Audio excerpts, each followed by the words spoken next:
Welcome back students.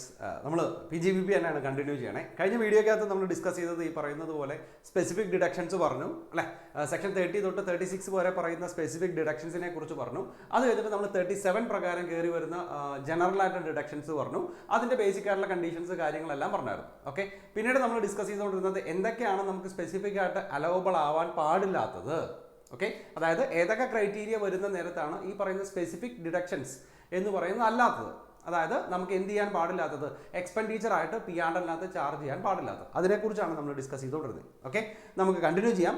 അതിനകത്ത് നമ്മൾ ഏറ്റവും പ്രധാനമായിട്ട് പറഞ്ഞത് ഒരു TDSന്റെ പ്രൊവിഷൻ ആയിരുന്നു അല്ലേ. അതായത് നോൺ റെസിഡന്റ് പേയ്മെന്റ് കൊടുക്കുന്ന സാഹചര്യത്തിൽ എങ്ങനെയാണ് നമ്മൾ കഴിഞ്ഞ വീഡിയോ ലാസ്റ്റ് സ്റ്റോപ്പ് ചെയ്തത് എങ്ങനെയായിരുന്നു ഒരു നോൺ റെസിഡന്റിനാണ് പേയ്മെന്റ് കൊടുക്കുന്നതെങ്കിൽ അവിടെ 100% വിത്തൗട്ട് TDS ആണെങ്കിൽ നമുക്ക് നോൺ ഡിഡക്റ്റബിൾ ആയിരിക്കും. എന്ത് ചെയ്യാൻ പാടില്ല, എക്സ്പെൻഡിച്ചർ ആയിട്ട് കാണിക്കാൻ പാടില്ല. പക്ഷേ റെസിഡന്റിനാണ് കൊടുക്കുന്നതെങ്കിൽ, ഒരു റെസിഡന്റിനാണ് അങ്ങനെ കൊടുക്കുന്നതെങ്കിൽ അവിടെ ഒരു 30:70 എന്ന് പറയുന്ന ഒരു പെർസെൻറ്റേജ് നമ്മൾ പറഞ്ഞായിരുന്നു. എന്നിട്ട് TDS എപ്പോഴാണോ നമ്മൾ പേ ചെയ്യുന്നത്, ഗവൺമെന്റിലോട്ട് പേ ചെയ്യുന്നത്, അത് കഴിഞ്ഞിട്ട് വരുന്ന അസസ്മെന്റ് ഇയറിനകത്ത് നമുക്ക് എന്ത് ചെയ്യാം, ആ 30% കൊണ്ട് ഡിഡക്റ്റബിൾ ആയിട്ട് ചാർജ് ചെയ്യാം. ഓക്കെ, അത്രയും കാര്യങ്ങളാണ് നമ്മൾ കഴിഞ്ഞ വീഡിയോ വരെ പറഞ്ഞത്. നമ്മൾ ഈ വീഡിയോയിലും അതിൻ്റെ ഒരു കണ്ടിന്യൂവേഷൻ തന്നെയാണ് നോക്കണേ. The first one, the consideration of equalisation levy. Like TDS, equalisation levy എന്ന് പറയുന്നത് നോർമൽ കേസിനകത്ത് നമുക്ക് വരുന്ന സാഹചര്യത്തിൽ TDSും TCSന്റെ പ്രൊവിഷൻസ് പറയുന്നത് പോലെ തന്നെയാണ്. ദാറ്റ് മീൻസ് ഒരു സ്പെസിഫൈഡ്, നമുക്കത് CMA ഫൈനലിനകത്താണ് വളരെ ഡീറ്റെയിൽ ആയിട്ട് പഠിക്കാനുള്ളത്. നിങ്ങൾ ഇങ്ങനെ മാത്രം ആലോചിച്ചാൽ മതി. ഒരു സ്പെസിഫൈഡ് ട്രാൻസാക്ഷൻസ് ചെയ്യുന്ന നേരത്ത് ആ സ്പെസിഫൈഡ് ട്രാൻസാക്ഷൻ്റെ ടാക്സ് പോർഷൻ എത്രയാണോ അതിനെ നമ്മൾ ഇക്വലൈസേഷൻ ലെവി ആയിട്ട് ചാർജ് ചെയ്യും. Okay, like TDS. എന്നിട്ട് ആ ഇക്വലൈസേഷൻ ലെവി ചാർജ് ചെയ്തതിന് ശേഷം മാത്രമേ ആ സ്പെസിഫൈഡ് ട്രാൻസാക്ഷൻസിന്റെ പേയ്മെന്റ്സ് നമുക്ക് കൊടുക്കാൻ പാടുള്ളൂ. ഓക്കെ, അതെന്തൊക്കെയാണ് ഏതൊക്കെയാണെന്നൊക്കെ നമുക്ക് ഫൈനലിൽ പഠിക്കാം. ഇപ്പം നിങ്ങളിത് മാത്രം ആലോചിച്ചാൽ മതി. സോ നോക്കി, any consideration paid or payable to a non resident, equalisation levy non റെസിഡന്റിനുള്ളതാണ്, for a specified services on which equalisation levy is deductible. അതായത് ഇക്വലൈസേഷൻ ലെവി മൈനസ് ചെയ്യേണ്ടി വരുന്ന ആ സ്പെസിഫൈഡ് സർവീസുകൾക്ക് എന്ത് ചെയ്യുന്നില്ല, ഹാസ് നോട്ട് ബീൻ ഡിഡക്റ്റഡ്, നമ്മൾ ഇക്വലൈസേഷൻ ലെവി ഡിഡക്ട് ചെയ്യുന്നില്ല. അല്ലെങ്കിൽ after deduction has not been paid on or before the due date of furnishing return of income. ഇതുപോലെ തന്നെ നിങ്ങൾ വിചാരിച്ചാൽ മതി. TDSനെയും TCSനെയും പോലെ തന്നെ വിചാരിച്ചാൽ മതി. TDS പിടിച്ചില്ലെങ്കിൽ എന്താണോ സംഭവിക്കുന്നത് അതേപോലെ തന്നെ ഒരു നോൺ റെസിഡന്റിന് ഇക്വലൈസേഷൻ ലെവിയുടെ കീഴിൽ വരുന്ന സ്പെസിഫൈഡ് സർവീസുകൾ പ്രൊവൈഡ് ചെയ്യുന്ന നേരത്ത് അവർക്ക് കൊടുക്കുന്ന പേയ്മെന്റിന്റെ സമയത്ത് നമ്മൾ എന്ത് മൈനസ് ചെയ്തേ പറ്റൂ, ഇക്വലൈസേഷൻ ലെവി മൈനസ് ചെയ്തേ പറ്റൂ. ഓക്കെ, അങ്ങനെ ഇക്വലൈസേഷൻ ലെവി മൈനസ് ചെയ്യേണ്ട സർവീസുകളിൽ നിങ്ങൾ ഇക്വലൈസേഷൻ ലെവി മൈനസ് ചെയ്യാതിരിക്കുകയോ, നമ്പർ 1, നമ്പർ 2, അങ്ങനെ മൈനസ് ചെയ്ത ഇക്വലൈസേഷൻ ലെവി ഗവൺമെന്റിലോട്ട് പേ ചെയ്യാതെയോ ചെയ്യുകയാണെങ്കിൽ തീർച്ചയായിട്ടും ആ കൊടുത്തിരിക്കുന്ന പേയ്മെന്റ് എത്രയാണോ അതിനെ നമുക്ക് എന്തായിട്ട് ട്രീറ്റ് ചെയ്യാൻ പാടില്ല, എക്സ്പെൻഡിച്ചർ ആയിട്ട് ട്രീറ്റ് ചെയ്യാൻ പാടില്ല. മനസ്സിലായോ? ഓക്കെ, ഈ TDSന്റെ പ്രൊവിഷൻ പോലെ തന്നെ നിങ്ങൾ ഓർത്തിരുന്നാലും മതി. അടുത്തത് next one, income tax and wealth tax. അതായത് ഈ പറഞ്ഞതുപോലെ നിങ്ങളുടെ പിയാണ്ടൽ അക്കൗണ്ടിനകത്ത് നമുക്ക് ഒരു കാരണവശാലും ഇൻകം ടാക്സ് എന്ന് പറഞ്ഞിട്ടോ വെൽത്ത് ടാക്സ് എന്ന് പറഞ്ഞിട്ടോ ഒരു എക്സ്പെൻസ് എഴുതാൻ പാടുള്ളതല്ല. ദാറ്റ് മീൻസ് അതെന്തല്ല, അഡ്മിസിബിൾ അല്ല. ഓക്കെ, അങ്ങനെ എഴുതിയിട്ടുണ്ടെങ്കിൽ നിങ്ങളുടെ ക്വസ്റ്റിനകത്ത് നിങ്ങൾക്ക് തന്നിരിക്കുന്ന പ്രോബ്ലത്തിനകത്ത് ആ നെറ്റ് പ്രോഫിറ്റ് കാൽക്കുലേറ്റ് ചെയ്യുന്നതിൻ്റെ അവിടെ ഇൻകം ടാക്സിനോ വെൽത്ത് ടാക്സിനോ എന്ന് പറഞ്ഞിട്ട് ഒരു എമൗണ്ട് തന്നിട്ടുണ്ടെങ്കിൽ തീർച്ചയായിട്ടും അത് നിങ്ങൾ എന്ത് ചെയ്തേ പറ്റൂ, ആഡ് ബാക്ക് ചെയ്തേ പറ്റൂ. കാരണം എന്തല്ല, ഇൻകം ടാക്സും വെൽത്ത് ടാക്സും അഡ്മിസിബിൾ ആയിട്ടുള്ള എക്സ്പെൻഡിച്ചേഴ്സ് അല്ല. പക്ഷേ ഇവിടെ പ്രൊഫഷണൽ ടാക്സ് ആണെങ്കിൽ അത് അലവബിൾ എക്സ്പെൻഡിച്ചേഴ്സ് ആണ്. മനസ്സിലായി? സോ ഇൻകം ടാക്സ് ആണെങ്കിലോ വെൽത്ത് ടാക്സ് ആണെങ്കിലോ അഡ്മിസിബിൾ അല്ല. പക്ഷേ പ്രൊഫഷണൽ ടാക്സ് ആണെങ്കിൽ, പെയ്ഡ് ബൈ SSC ആണെങ്കിൽ അവിടെ എന്തായിരിക്കും, അഡ്മിസിബിൾ ആയിരിക്കും. Okay, and the next one, any payment which is chargeable under the head salaries if it is payable outside India or to a non-resident and if the tax has not been paid in India thereon nor deducted therefrom. അതായത് salary ആയിട്ട് കയറി വരുന്ന എമൗണ്ടുകളാണ്. Okay, നിങ്ങളൊരു employer ആണ്, നിങ്ങളുടെ എംപ്ലോയിക്ക് നിങ്ങൾ salary ആയിട്ടാണ് കൊടുക്കുന്നത്. ആ കൊടുക്കുന്നത് എവിടേക്കാണ്, ഔട്ട്സൈഡ് ഇന്ത്യയിലോട്ടാണ്. ഓക്കെ, അതല്ലെങ്കിൽ കൊടുക്കുന്നത് ഒരു നോൺ റെസിഡന്റിനാണ്. സോ ഇങ്ങനെ ആസ് ആൻ എംപ്ലോയർ നിങ്ങൾ നിങ്ങളുടെ എംപ്ലോയിക്ക് കൊടുക്കുന്ന സാലറി ഇന്ത്യക്ക് പുറത്തോട്ടോ അല്ലെങ്കിൽ ഈ പറയുന്ന പോലെ ഇന്ത്യക്കകത്തുള്ള ഒരു നോൺ റെസിഡന്റിനാണ് കൊടുക്കുന്നതെങ്കിൽ തീർച്ചയായിട്ടും എന്ത് ചെയ്യണം, ലൈക്ക് TDS അവർ അടയ്ക്കേണ്ട ടാക്സിന്റെ പോർഷൻ നിങ്ങൾ എന്ത് ചെയ്തേ പറ്റൂ, പിടിച്ചേ പറ്റൂ അല്ലേ. ആ ടാക്സ് പിടിച്ചതിന് ശേഷം ബാലൻസ് എമൗണ്ട് മാത്രമേ കൊടുക്കാവൂ. അങ്ങനെ ടാക്സ് ഡിഡക്ട് ചെയ്തിട്ടില്ലെങ്കിൽ അല്ലെങ്കിൽ അങ്ങനെ ഡിഡക്ട് ചെയ്ത ടാക്സ് ഗവൺമെന്റിലോട്ട് പേ ചെയ്തിട്ടില്ലെങ്കിൽ തീർച്ചയായിട്ടും അതിനെ എന്തായിട്ട് തന്നെ ട്രീറ്റ് ചെയ്യണം, അലോവബിൾ എക്സ്പെൻഡിച്ചർ ആയിട്ട് ട്രീറ്റ് ചെയ്യാൻ പാടില്ല.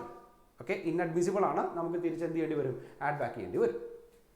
Okay, and the next one, any payment to a provident fund or any other fund established for the benefit of employee of the assessee. In respect of him, the assessee has not made the effective arrangement to secure that the tax shall be deducted at source from any payments made from the fund which are taxable under the head salaries. ഒരേ കാര്യം തന്നെയാണ് പറയുന്നത്. ഈ പറയുന്നത് പോലെ ടാക്സിന്റെ provisions deduct ചെയ്യാനുള്ള സാഹചര്യങ്ങളാണെങ്കിൽ, okay, അതായത് ഫണ്ടിൽ നിന്ന് യൂട്ടിലൈസ് ചെയ്യുന്ന നേരത്തെ ടാക്സിന്റെ പ്രൊവിഷൻസ് ഡിഡക്ട് ചെയ്യാനാവുന്ന സാഹചര്യങ്ങളാണെങ്കിൽ അത് ഡിഡക്ട് ചെയ്താൽ മാത്രമേ നമുക്ക് അതിൻ്റെ ഒരു അലവബിൾ എക്സ്പെൻഡിച്ചർ ആയിട്ട് ട്രീറ്റ് ചെയ്യാൻ പാടുള്ളൂ. Okay, and any tax on non monetary perquisites, അതായത് എംപ്ലോയിക്ക് കൊടുക്കുന്ന നോൺ മോണിറ്ററി പെർക്യൂസിറ്റ്സ് ആണ്, which is exempt in the hands of employee actually paid by the employer on behalf of the employee. മനസ്സിലായോ? അതായത് non monetary perquisites ആണ്, അത് ആർക്ക് exempted ആണ്? എംപ്ലോയിക്ക് എക്സംപ്റ്റഡ് ആണ്, and actually paid by the employer on behalf of employee. That means അതിന് വേണ്ടിയിട്ട് വരുന്ന എമൗണ്ട് എന്ന് പറയുന്നത് ആരാ? കണ്ടോ, a tax on non monetary perquisites. Okay, ഒരു എക്സാമ്പിൾ പറയുകയാണെങ്കിൽ, ഞാൻ എംപ്ലോയർ, നിങ്ങൾ എംപ്ലോയി ആണെന്ന് വിചാരിക്കുക, നിങ്ങൾക്ക് ഞാനൊരു നോൺ മോണിറ്ററി ആയിട്ടുള്ള ഒരു പെർക്യൂസിറ്റ്സ് തരികയാണ്. ആ നോൺ മോണിറ്ററി ആയിട്ടുള്ള പെർക്യൂസിറ്റ്സ് തരാൻ നേരത്ത് എനിക്ക് ടാക്സബിൾ ആണ്, അല്ലെങ്കിൽ എനിക്ക് അതിന് ടാക്സ് അടയ്ക്കേണ്ടി വരും. ഓക്കെ, മനസ്സിലായി? ഇവിടെ നിങ്ങൾക്ക് ആ നോൺ മോണിറ്ററി ആയിട്ടുള്ള പെർക്യൂസിറ്റ്സ് എക്സംപ്റ്റഡ് ആണെങ്കിൽ, ഓക്കെ, എനിക്ക് എന്ത് ചെയ്യാൻ പാടില്ല? നിങ്ങൾക്ക് വേണ്ടി തരുന്ന ആ നോൺ മോണിറ്ററി പെർക്യൂസിറ്റ്സിന് എനിക്ക് വരുന്ന ടാക്സ് ലയബിലിറ്റി എന്ന് പറയുന്നത് ഇൻഅഡ്മിസിബിൾ ആണ്. ഞാൻ തിരിച്ചെന്ത് ചെയ്യേണ്ടി വരും? ആഡ് ബാക്ക് ചെയ്യേണ്ടി വരും. ഓക്കെ, സോ ഒരു എംപ്ലോയിക്ക് നോൺ മോണിറ്ററി ആയിട്ടുള്ള പെർക്യൂസിറ്റ്സ് കൊടുക്കുന്ന നേരത്തെ ഉണ്ടാവുന്ന ടാക്സബിൾ അല്ലെങ്കിൽ ടാക്സ് ലയബിലിറ്റി എന്ന് പറയുന്നത് ഇൻഅഡ്മിസിബിൾ ആണ്. Okay, and the next one, payment made to relatives in excess of requirements. സ്ഥിരമായിട്ട് പ്രോബ്ലത്തിനകത്ത് ചോദിക്കാൻ സാധ്യതയുള്ള ഒരു ഏരിയ ആണ്. അതായത് നിങ്ങളുടെ ഒരു റിലേറ്റീവ്സിന്, ഓക്കെ, നിങ്ങളുടെ ഒരു റിലേറ്റീവിന് നിങ്ങൾ എന്ത് കൊടുക്കുന്നു? ഒരു പേയ്മെന്റ് കൊടുക്കുന്നു. ഓക്കെ, പേയ്മെന്റ് കൊടുക്കുക എന്ന് വെച്ചാൽ ഏതെങ്കിലും തരത്തിലുള്ള എക്സ്പെൻഡിച്ചേഴ്സ് ഉണ്ടാവുന്നു. മനസ്സിലായി? അങ്ങനെ റിലേറ്റീവിന് കൊടുക്കുന്നത് ഈ പറയുന്നത് പോലെ എക്സസ് ആണ് എന്ന് തോന്നുകയാണെങ്കിൽ, അല്ലെങ്കിൽ അവർക്ക് കൊടുത്തിരിക്കുന്ന പേയ്മെന്റ് റീസണബിൾ അല്ല എന്ന് ഫീൽ ചെയ്യുകയാണെങ്കിൽ ആ എക്സസ് വരുന്ന പോർഷനെ ഇൻഅഡ്മിസിബിൾ ആയിട്ട് ട്രീറ്റ് ചെയ്യണം. ഓക്കെ, ഒരു എക്സാമ്പിൾ പറയുവാണെങ്കിൽ, ഞാൻ എൻ്റെ വൈഫിനെ ജോലിക്ക് നിർത്തുന്നു. ഓക്കെ, വൈഫിനെ ഇവിടെ ജോലിക്ക് നിർത്തിയിട്ട് ഞാൻ എന്ത് ചെയ്യുന്നു? വൈഫിന് സാലറി കൊടുക്കുന്നു. ഓക്കെ, വൈഫിന് സാലറി കൊടുക്കുന്ന നേരത്ത് ഈ പറയുന്നത് പോലെ ഒരു റീസണബിൾ സ്റ്റാൻഡേർഡിനേക്കാൾ കൂടുതൽ സാലറിയാണ് ഞാൻ വൈഫിന് കൊടുക്കുന്നതെന്ന് വിചാരിക്കുക. ഓക്കെ, അങ്ങനെയാണെങ്കിൽ ഇതെല്ലാം എന്തിനു വേണ്ടിയിട്ടാണ്? ഇൻകം ടാക്സ് വെട്ടിക്കാൻ വേണ്ടിയിട്ടാണ്, അല്ലേ? ഇൻകം ടാക്സിനകത്ത് ഒരു തട്ടിപ്പ് നടത്താൻ വേണ്ടിയിട്ടാണ്. നിങ്ങളൊന്ന് ആലോചിച്ച് നോക്കിയേ, ഞാൻ എൻ്റെ റിലേറ്റീവ് ആയിട്ടുള്ള ഒരു 4, 5, 6 പേരെ ഞാൻ ഇവിടെ ആവശ്യമില്ലാതെ എൻ്റെ എംപ്ലോയീസ് ആയിട്ട് കണക്കാക്കുന്നു. എന്നിട്ട് ഞാൻ ആ എംപ്ലോയീസിന് എന്ത് കൊടുക്കുന്നു? സാലറി കൊടുക്കുന്നു. ഓക്കെ, സോ അത് റീസണബിൾ അല്ല എന്ന് വിചാരിക്കുക. അവരുടെ സാലറി അഡ്മിസിബിൾ ആണെങ്കിൽ എൻ്റെ പ്രോഫിറ്റ് അത്രയും കുറഞ്ഞിരിക്കും. ആണോ? സോ അത്രയും കുറഞ്ഞിരിക്കുന്നത് കൊണ്ട് എൻ്റെ ടാക്സ് ലയബിലിറ്റി കുറയും. സോ ഇവിടെ ആസ് പെർ സെക്ഷൻ 40A(2) പ്രകാരം നമ്മളോട് പറയുന്നത്, നിങ്ങൾക്ക് നിങ്ങളുടെ റിലേറ്റീവ്സിന് സാലറി കൊടുക്കാം, നോ ഇഷ്യൂസ്, പക്ഷെ അത് റീസണബിൾ ആയിരിക്കണം. ഓക്കെ, ആ റീസണബിളിനേക്കാൾ കൂടുതലാണ് നിങ്ങൾ സാലറി കൊടുക്കുന്നതെങ്കിൽ ആ കൊടുക്കുന്ന എക്സസ് എമൗണ്ടിനെ ഇൻഅഡ്മിസിബിൾ ആണ്, നമ്മൾ തിരിച്ച് ആഡ് ബാക്ക് ചെയ്യും. മനസ്സിലായി? നോക്കാം. Okay, a payment made by an assessee to a relative person shall be disallowed to the extent in excess or unreasonable as per the assessing officer. മനസ്സിലായി? അതായത് അൺറീസണബിൾ ആയിട്ട് കയറി വരുന്ന പോർഷൻസ് എത്രയാണോ അതിനെ നമുക്ക് തിരിച്ചെന്ത് ചെയ്യേണ്ടി വരും? ആഡ് ബാക്ക് ചെയ്യേണ്ടി വരും. And the related person deals with the related person before explaining the provision. It is imperative to understand the meaning of the terms relative and the person having substantial interest. അതായത് ഇവിടെ relative എന്ന് പറയുന്ന term വരുന്നത് 2 രീതിയിലാണ്. ഒന്നില്ലെങ്കിൽ normal കേസിനകത്ത് relative എന്ന് പറയുന്ന ഒരു വലിയൊരു ഏരിയ വരും. ഓക്കെ, അതിനകത്ത് ഒറ്റ വാക്കിൽ പറയുവാണെങ്കിൽ രക്തബന്ധമാണ് അവിടെ ഉദ്ദേശിക്കുന്നത്.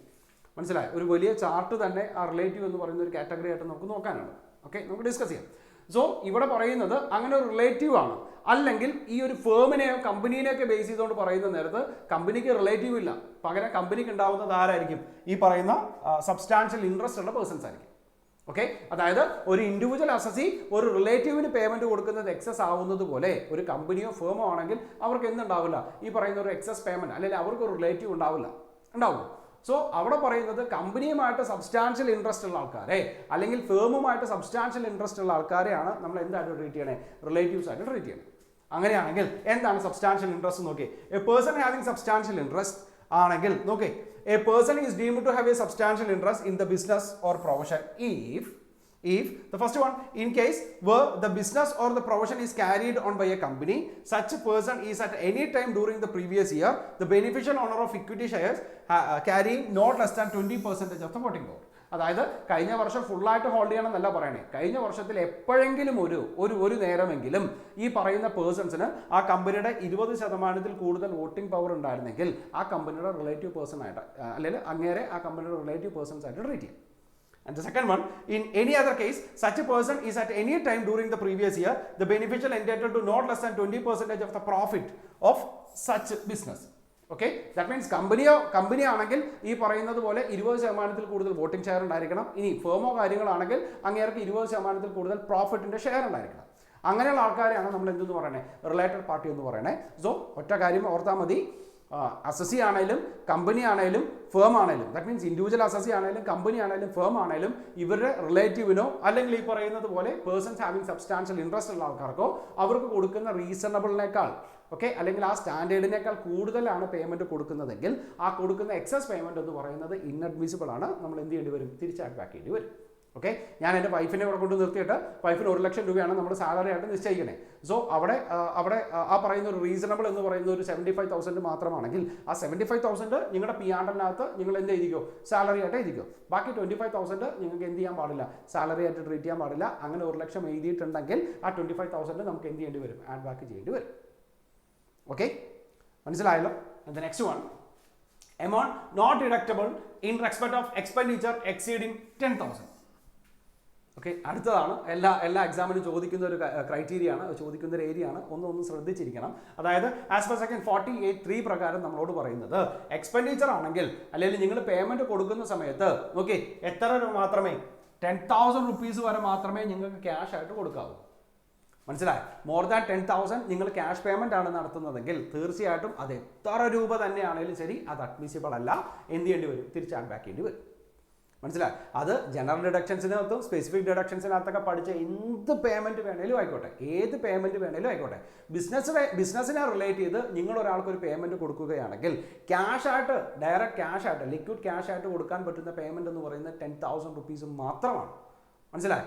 അതിനേക്കാൾ കൂടുതൽ കൊടുക്കുകയാണെങ്കിൽ അവിടെ അതിനെ ഇൻഅഡ്മിസിബിൾ ആയിരിക്കും. ഫുൾ എമൗണ്ടിനെ നമുക്ക് എന്തായിട്ട് ട്രീറ്റ് ചെയ്യേണ്ടി വരും, ഇൻഅഡ്മിസിബിൾ ആയിട്ട് ട്രീറ്റ് ചെയ്യേണ്ടി വരും, നമ്മൾ ടാക്സ് കൊടുക്കേണ്ടി വരും. ഓക്കെ, നോക്കാം. Okay, the applicability. Any expenditure in respect of which the payment has been made in excess of 10,000 in a day, okay, ഒരു ദിവസം 10,000.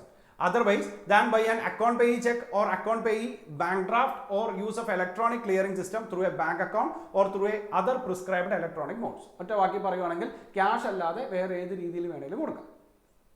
ഇനി treatment 100% of such payment shall be disallowed. അതായത് ഈ പറഞ്ഞ രീതിയിലല്ലാതെ ക്യാഷ് ആയിട്ടാണ് കൊടുക്കുന്നതെങ്കിൽ ആ എക്സസ്, ഇത്രയും നേരം പറഞ്ഞ എക്സസ് എമൗണ്ടുകളെ കുറിച്ചാണ്, പക്ഷെ ഇവിടെ പറയുന്നത് അങ്ങനെയല്ല. എത്രയാണോ കൊടുത്തിരിക്കുന്നത് അതിന്റെ 100% നമുക്ക് എന്തായിട്ട് ട്രീറ്റ് ചെയ്യേണ്ടി വരും, ഡിസലൗഡ് ആയിട്ട് ട്രീറ്റ് ചെയ്യേണ്ടി വരും. മനസ്സിലായി? ഒരു എക്സാമ്പിൾ പറയുകയാണെങ്കിൽ 12,000 രൂപ നിങ്ങൾ ക്യാഷ് ആയിട്ട് കൊടുത്താൽ എക്സസ് ആയിട്ട് വരുന്നത് 2,000 രൂപയാണ്. ആ 2,000 രൂപയല്ല നമ്മുടെ ടാക്സ് ലയബിലിറ്റി പറഞ്ഞേ, 100% നമുക്ക് എന്തായിട്ട് വരും, ആ 12,000 ഫുൾ ആയിട്ട് നമുക്ക് ഡിസലൗഡ് ആയിട്ട് വരും, നമ്മൾ ആഡ് ബാക്ക് ചെയ്യേണ്ടി വരും. മനസ്സിലായി? സോ ഒരാൾക്ക് പേയ്മെന്റ് കൊടുക്കുന്ന നേരത്ത് 10,000 rupeesനേക്കാൾ മുകളിലാണ് പേയ്മെന്റ് കൊടുക്കുന്നതെങ്കിൽ തീർച്ചയായിട്ടും അത് ഈ പറയുന്ന പോലെ ബാങ്കിങ് സിസ്റ്റം വഴി തന്നെ കൊടുക്കണം. അതർവൈസ് ക്യാഷ് ആയിട്ടാണ് കൊടുക്കുന്നതെങ്കിൽ ആ എക്സസ് എമൗണ്ട് മാത്രമല്ല, ആ കൊടുത്തിരിക്കുന്ന ഫുൾ എമൗണ്ടിനെ നമുക്ക് എന്തായിട്ടാണ് ട്രീറ്റ് ചെയ്യേണ്ടി വരും, ഇൻഅഡ്മിസിബിൾ ആയിട്ട് ട്രീറ്റ് ചെയ്യേണ്ടി വരും, നമുക്ക് ആഡ് ബാക്ക് ചെയ്യേണ്ടി വരും. ഓക്കെ, മനസ്സിലായല്ലോ. ഇനി exemption. In the case of the payment made by paying, hiring or leasing goods carriages, the limit of 10,000 has been increased up to 35,000. അതായത് റോഡ് കാരിയേഴ്സ് ആണെങ്കിൽ ഓക്കെ ഈ പറയുന്ന പോലെ flying, hiring and leasing of goods carriages എന്ന് പറയുന്ന കാറ്റഗറിക്കകത്ത് കയറി വരുന്ന road careers ആണെങ്കിൽ 10,000 എന്ന് പറയുന്ന ലിമിറ്റ് മാറി പകരം 35,000 rupees. ഓക്കെ, അതിനെ നമ്മൾ പെർസെപ്റ്റീവ് ടാക്സേഷൻ എന്നാണ് പറയുന്നത്. നമുക്ക് അടുത്ത വീഡിയോക്കകത്ത് പഠിക്കാനുണ്ട്. ഈ PGBP-ക്കകത്ത് ഏറ്റവും കൂടുതൽ തവണ എക്സാമിന് ചോദിച്ചിരിക്കുന്നതും ഈ പറഞ്ഞ പെർസെപ്റ്റീവ് ടാക്സേഷൻ എന്ന് പറയുന്ന ഒരു ക്രൈറ്റീരിയ ആണ്. സോ ഇപ്പം നിങ്ങൾ ഇത് മാത്രം ഓർത്തിരുന്നാൽ മതി. ഒരു നോർമൽ ബിസിനസ് ആണെങ്കിൽ 10,000 എന്ന് പറയുന്ന ക്രൈറ്റീരിയ ഈ പറയുന്ന ഗുഡ്സ് കാരിയേജസ് അല്ലെങ്കിൽ ഗുഡ്സ് കാരിയേഴ്സ് ആകുമ്പോൾ അല്ലെങ്കിൽ റോഡ് കാരിയേഴ്സ് ആകുമ്പോൾ അത് എത്ര രൂപയായി, ഈ 10,000 പകരം 35,000 rupees. Okay, and if an assessee makes the payment of 2 different bills, none of them exceed 10,000 or 35,000 at the same time in cash at the same person, provision of section 40(a)(3) is not attracted. അതായത് നോക്കി കൊടുക്കുന്നത് എങ്ങനെയാ, if an assessee makes a payment of 2 different bills, ഒരാൾക്ക് പേയ്മെന്റ് കൊടുക്കുന്നത് 2 ബില്ലായിട്ടാണ്. And none of them exceed 10,000. ആ 2 ബില്ലും ഏതിന്റെ മുകളിൽ പോയിട്ടില്ല, 10,000 മുകളിൽ പോയിട്ടില്ല എന്ന് വിചാരിക്കുക. At the same time in cash to the same person. അങ്ങനെയാണെങ്കിൽ ഇത് പെർമിസിബിൾ അല്ല. ഓക്കെ, ഒരു ബില്ലാണ് 10,000 മുകളിൽ പോകണം എന്ന് പറയുന്നത്. ഇവിടെ അസസി കൊടുക്കുന്നത് 2, 3, 4 ബില്ലുകളായിട്ടാണ്. ആ ഒരു ബില്ല് പോലും ഏതിന്റെ മുകളിൽ പോയിട്ടില്ല, 10,000 rupeesന് മുകളിൽ പോയിട്ടില്ല. അങ്ങനെയാണെങ്കിൽ ആ എല്ലാ ബില്ലും ക്യാഷ് ആയിട്ട് കൊടുക്കുന്നത് കൊണ്ട് കുഴപ്പമില്ല, അഡ്മിസിബിൾ ആണ്. നമുക്ക് എന്ത് ചെയ്യേണ്ട കാര്യമില്ല, ആഡ് ബാക്ക് ചെയ്യേണ്ട കാര്യമില്ല. Okay, so point number 1, normal business ആണെങ്കിൽ 10,000 ഗുഡ്സ് കാരിയേഴ്സ് അല്ലെങ്കിൽ റോഡ് കാരിയേഴ്സ് ആണെങ്കിൽ 35,000 റുപ്പീസ് ആണ്. അതിന് മുകളിൽ നിങ്ങൾ ക്യാഷ് ആയിട്ട് പേയ്മെന്റ് കൊടുക്കുകയാണെങ്കിൽ ആ എക്സസ് എമൗണ്ട് അല്ല, ആ ഫുൾ എമൗണ്ടിനെ നമുക്ക് എന്തായിട്ട് ട്രീറ്റ് ചെയ്യേണ്ടി വരും? ഇൻഅഡ്മിസിബിൾ ആയിട്ട് ട്രീറ്റ് ചെയ്യേണ്ടി വരും, ആഡ് ബാക്ക് ചെയ്യേണ്ടി വരും. ഇനി അസസി പേയ്മെന്റ് കൊടുക്കുന്നത് പല ബില്ലുകളിലായിട്ടാണെങ്കിൽ ആ എല്ലാ ബില്ലും 10,000 താഴെയാണെങ്കിൽ ആ കൊടുത്തിരിക്കുന്ന ഫുൾ എമൗണ്ടിനെ നമുക്ക് എന്തായിട്ട് തന്നെ ട്രീറ്റ് ചെയ്യാം? അഡ്മിസിബിൾ ആയിട്ട് തന്നെ ട്രീറ്റ് ചെയ്യാം. Okay, and if an assessee makes payment of A single bill, ഒരു സിംഗിൾ ബില്ലാണ് കൊടുക്കണേ, exceeding 10,000 or 35,000 on different days to the same person in cash, provision of section 40A3 is not attracted provided any of the payment does not exceed 10,000 or 35,000. Okay, നേരത്തെ പറഞ്ഞത് multiple ബില്ലാണെങ്കിൽ ഇവിടെ ഒരു single ബില്ലാണ് കൊടുക്കണേ, ഒരു single payment ആണ് കൊടുക്കണേ. പക്ഷെ അത് കൊടുക്കുന്നത് എപ്പോഴൊക്കെ ആയിട്ടാണ്? പല ദിവസങ്ങളിലായിട്ടാണ്. മനസ്സിലായി? ഒരാൾക്ക് നമുക്കൊരു 40,000 രൂപ കൊടുക്കാനുണ്ടായിരുന്നു. സോ നമ്മൾ ഒരു 8,000 വെച്ച് ഒരു 5 തവണയായിട്ടാണ് നമ്മൾ പേയ്മെന്റ് കൊടുക്കണേ. ആ ഒരു തവണ പോലും 10,000 മുകളിൽ എന്ത് പോകുന്നില്ല? ആ പേയ്മെന്റ് പോകുന്നില്ല. അങ്ങനെയാണെങ്കിൽ ആ 40,000 എന്താണ്? അഡ്മിസിബിൾ ആണ്. ഓക്കെ, സോ ഒരു ദിവസം തന്നെ കൊടുക്കുന്ന പല ബില്ലുകൾ, ആ ബില്ലുകളൊന്നും 10,000 മുകളിൽ പോയിട്ടില്ലെങ്കിൽ കുഴപ്പമില്ല. അല്ലെങ്കിൽ ഒരു ബില്ല് തന്നെ നമ്മൾ പല ദിവസങ്ങളിലായിട്ടാണ് കൊടുക്കണേ, ആ പേയ്മെന്റുകളെല്ലാം ഈ പറയുന്നത് പോലെ എങ്ങനെ തന്നെയാണ് പോണേ? ആ പേയ്മെന്റുകളെല്ലാം ഏതുപോലെ തന്നെ പോണേ? ഈ പറഞ്ഞതുപോലെ 10,000 ബിലോ 10,000 ആയിട്ട് പോണേ. അങ്ങനെയാണെങ്കിൽ അതും എന്തല്ല? ഇൻഅഡ്മിസിബിൾ അല്ല, നമുക്ക് ആഡ് ബാക്ക് ചെയ്യേണ്ട കാര്യമില്ല. And the last one, where the payment is made over 10,000 or 35,000 at time, partly by account payee check and partly in cash, but the payment in cash alone at the one time does not exceed 10,000, the assessee is not attracted by section 40A3. അതായത് ഒരു single ബില്ലാണ്, ആ ബില്ലും ഈ പറയുന്നത് പോലെ പകുതി cash ആയിട്ടും പകുതി ചെക്കായിട്ടാണ് കൊടുക്കണേ. അവിടെ പറയുന്നത് ആ ക്യാഷ് ആയിട്ട് കൊടുക്കുന്നത്, ഓക്കെ, പകുതി ചെക്കും പകുതി ക്യാഷ് ആയിട്ടാണ്, അല്ലെങ്കിൽ പകുതി ബാങ്കും പകുതി ക്യാഷ് ആയിട്ടാണ് കൊടുക്കണേ. ആ ക്യാഷ് ആയിട്ട് കൊടുക്കുന്നതും ഏതിനേക്കാൾ മുകളിൽ പോകുന്നില്ലെങ്കിൽ, ഈ പറയുന്ന 10,000 മുകളിൽ പോകുന്നില്ലെങ്കിൽ അവിടെയും ഏത് അപ്ലിക്കബിൾ അല്ല? ഈ പറയുന്ന പ്രൊവിഷൻസ് അപ്ലിക്കബിൾ അല്ല. ഓക്കെ, സോ ഒരു ദിവസം തന്നെ പല ബില്ല് കൊടുക്കാം, ആ ബില്ലുകളെല്ലാം 10,000 താഴെ ആവണം. ഒരു ബില്ല് തന്നെ പല ദിവസങ്ങളിലായിട്ട് കൊടുക്കാം, ആ കൊടുക്കുന്ന എമൗണ്ടുകളെല്ലാം 10,000 താഴെ ആവണം. ഒരു ബില്ല് തന്നെ പകുതി ചെക്കായിട്ടും പകുതി ക്യാഷ് ആയിട്ടും കൊടുക്കാം, ആ ക്യാഷ് ആയിട്ട് കൊടുക്കുന്നത് 10,000 താഴെ ആവണം. അങ്ങനെയാണെങ്കിൽ ഈ പറയുന്ന പ്രൊവിഷൻ അപ്ലിക്കബിൾ അല്ല. അതല്ലെങ്കിൽ എത്രയാണോ കൊടുത്തിരിക്കുന്ന ഫുൾ എമൗണ്ട്, എക്സസ് എമൗണ്ട് അല്ല, എത്രയാണോ കൊടുത്തിരിക്കുന്ന ഫുൾ എമൗണ്ട് അത് ഇൻഅഡ്മിസിബിൾ ആണ്, നമ്മൾ തിരിച്ച് എന്ത് ചെയ്യേണ്ടി വരും? ആഡ് ബാക്ക് ചെയ്യേണ്ടി വരും. ഓക്കെ, നോക്കാം. Okay, കുറച്ച് എക്സാമ്പിൾസ് ആണ്. If an assessee makes payment to Mr. X against a bill of 50,000 on the same day, but the different times, but each time the amount of payment does not exceed 10,000, the entire 50,000 shall be disallowed. മനസ്സിലായി? അതായത് 50,000 ആണ് on the same day at a different time, but each time the amount of payment does not exceed. എന്ത് ചെയ്യുന്നില്ല? 10,000 മുകളിൽ പോകുന്നില്ല. And the entire 50,000 shall be disallowed. Okay, okay. And the second one, X paid to Y, X വൈക്ക് 12,000 rupees payment കൊടുത്തു in cash against his bill number. അതായത് ആദ്യത്തെ ബില്ലിനകത്ത് 7,000 രണ്ടാമത്തെ ബില്ലിനകത്ത് 5,000 ആയിട്ടാണ് കൊടുക്കണേ. അങ്ങനെയാണെങ്കിൽ നോക്കി, ഡിഫറെന്റ് ബില്ലാണ് അല്ലെ, ഡിഫറെന്റ് ബില്ലിലാണ് പേയ്മെന്റ് കൊടുക്കണേ. അപ്പൊ നമ്മൾ പറഞ്ഞായിരുന്നു അസസിക്ക് ഡിഫറെന്റ് ബില്ലായിട്ടാണ് പേയ്മെന്റ് കൊടുക്കുന്നതെങ്കിൽ എന്ത് ചെയ്യേണ്ട കാര്യമില്ല? Nothing shall be disallowed under this section. മനസ്സിലായി? നത്തിങ് ഷാൾ ബി ഡിസലൗഡ്, അതായത് എല്ലാം അലവബിൾ ആയിരിക്കും. ദാറ്റ് മീൻസ് ആദ്യത്തെ കേസിനകത്ത് അസസി ഒരു സിംഗിൾ ബില്ലാണ് പല തവണ ഒരു ദിവസം തന്നെ 10,000 മുകളിൽ കൊടുക്കുന്നുണ്ട്. ആയതുകൊണ്ടാണ് അതിനെ നമുക്ക് എന്ത് ചെയ്യേണ്ടി വരണേ? എൻറ്റയർ 50,000 ഷാൾ ബി ഡിസലൗഡ് ആയിട്ട് നമ്മൾ ചെയ്യേണ്ടി വന്നേ. ഒരു ദിവസം തന്നെ 10,000 മുകളിൽ നമ്മൾ എന്തായിട്ട് ക്യാഷ് ആയിട്ട് കൊടുക്കുന്നുണ്ട്. സെക്കൻഡ് വൺ, അങ്ങനെ കൊടുക്കുകയാണെങ്കിൽ കുഴപ്പമില്ല, പക്ഷെ അത് പല ബില്ലുകളായിട്ടാണ്. അങ്ങനെയാണെങ്കിൽ എന്ത് ചെയ്യേണ്ട കാര്യമില്ല? ഡിസലൗഡ് ആയിട്ട് ട്രീറ്റ് ചെയ്യേണ്ട കാര്യമില്ല, അലവബിൾ ആണ്. ആൻഡ് മൂന്നാമത്തെ, X paid to Y in cash against of rupees 23,000 as follows. നോക്കി, 8,000, 9,000, 6,000. കണ്ടോ? ഒരു സിംഗിൾ പേയ്മെന്റ് ആണ് കൊടുക്കുന്നത്, പക്ഷേ 3 ദിവസങ്ങളിലായിട്ടാണ് കൊടുക്കണേ. ഈ പറയുന്ന 3 ക്രൈറ്റീരിയ നമ്മൾ ഡിഫറൻസ് മനസ്സിലായോ? ആദ്യത്തെ ഒരു ദിവസമാണ് കൊടുക്കണേ, അത് പല ബില്ലുകളിലായിട്ടാണ് കൊടുക്കണേ എന്ന് വിചാരിക്കുക. സോ അവിടെ ടോട്ടലായിട്ട് എത്ര വരുന്നുണ്ട്? 10,000 മുകളിൽ ആ ഒരു ദിവസം നമുക്ക് ക്യാഷ് ആയിട്ട് എക്സ്പെൻഡിച്ചർ ഉണ്ടാവുന്നുണ്ട്. ആയതുകൊണ്ട് നമുക്ക് ഫുൾ എമൗണ്ടും എന്തായിട്ട് ഡിസലൗഡ് ആയിട്ട് ട്രീറ്റ് ചെയ്യാം. രണ്ടാമത്തെ പറയുന്നത് X paid to Y in cash. Okay, 2 ബില്ലുകളായിട്ടാണ് നമ്മൾ കൊടുക്കണേ. ആയതുകൊണ്ട് എന്ത് ചെയ്യേണ്ട കാര്യമില്ല? Nothing shall be disallowed. Okay, മൂന്നാമത്തെ പറയുന്നത് നോക്കി, ഒരു ബില്ല് തന്നെയാണ്, പക്ഷെ അത് പല ദിവസങ്ങളിലായിട്ടാണ് കൊടുക്കണേ. മനസ്സിലായി? ആദ്യത്തെ ഒരു ബില്ലാണ്, അത് ആ ദിവസം തന്നെയാണ് കൊടുക്കണേ. രണ്ടാമത്തത് ഈ പറയുന്നത് പോലെ 2 ബില്ലുകളാണ്. മൂന്നാമത്തത് ഒരു ബില്ലാണ്, പക്ഷെ അത് അത് 3 ദിവസങ്ങളിലായിട്ടാണ് കൊടുക്കണേ. ആ 3 ദിവസങ്ങളിലും ഏതിൻ്റെ മുകളിൽ പോയിട്ടില്ല? 3 ദിവസങ്ങളിലും ഏതിൻ്റെ മുകളിൽ പോയിട്ടില്ല? 10,000 മുകളിൽ പോയിട്ടില്ല. അങ്ങനെയാണെങ്കിൽ കണ്ടോ, nothing shall be disallowed. Okay, ഓർത്തിരിക്കാൻ വേണ്ടിയിട്ടാണ് ഈ പറയണേ. ദാറ്റ് മീൻസ് ഒരു ദിവസം തന്നെയാണ് പല ബില്ലുകളായിട്ട് കൊടുക്കണേ. അങ്ങനെയാണെങ്കിൽ ആ സെയിം ഡേ, അതായത് ഒരു ദിവസം തന്നെ ഒരു ബില്ലിന് പല തവണകളായിട്ട് പേയ്മെന്റ് കൊടുക്കുന്നു, ഒരു ബില്ലിനാണ്. സോ ആ ഒരു ദിവസം 10,000 മുകളിൽ പേയ്മെന്റ് പോകുന്നത് കൊണ്ട് അതിനെ നമുക്ക് ഡിസലൗഡ് ആയിട്ട് ട്രീറ്റ് ചെയ്യാം. നമ്പർ 1. നമ്പർ 2, പല ബില്ലുകളായിട്ടാണ് പോകുന്നത്. മനസ്സിലായോ? ഒരു സിംഗിൾ ബില്ലല്ല, പല ബില്ലുകളായിട്ടാണ് പോകുന്നത്. ആ എല്ലാ ബില്ലിന്റെയും വാല്യൂ എന്ന് പറയുന്നത് എത്രയും താഴെയാണ്? 10,000 താഴെയാണ്. ഓക്കെ, സോ അങ്ങനെ ആയതുകൊണ്ട് അത് അലൗഡ് ആണ്, അതായത് എക്സ്പെൻഡിച്ചർ ആയിട്ട് കാണിക്കാം.